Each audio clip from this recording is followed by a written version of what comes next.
Hi everyone, I'm Esther. And I'm Chantel. We're back again. Just want to say a quick thank you for those that posted a comment about our last week's debate, especially Swift Fusion that let us know that it was worried about people thinking the brain was fun.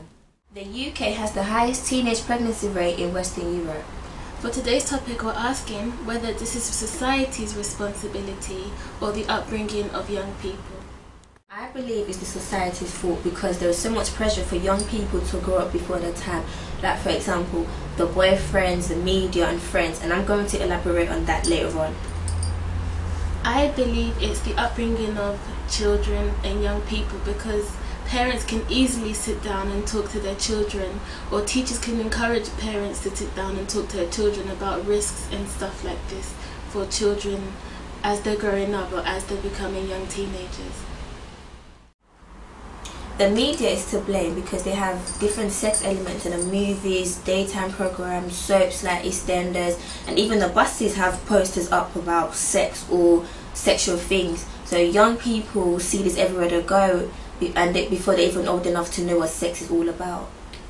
I agree with your point, but I think that parents of today are not hard enough on the government to try and stop these things being shown on TV, on the media, on billboards and stuff like this. But for the meantime, what parents could do is that they could encourage or tell their children or explain to them of the things that are shown on TV or the things they see, and to explain it in a way that they could prevent them from feeling curious about what is being seen.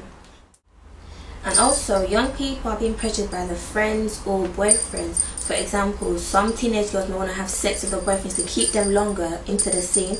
And also, if a virgin hangs around with non-virgins, they might feel a bit left out, so they might want to have sex to fit into that kind of group. And once they have sex, they can get addicted to it without even knowing the risks and consequences of it. So I really think peer pressure can come into this kind of situation.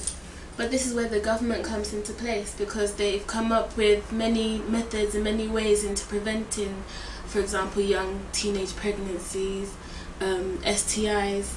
They have free clinics, they give out leaflets, they come into schools to advise children as well.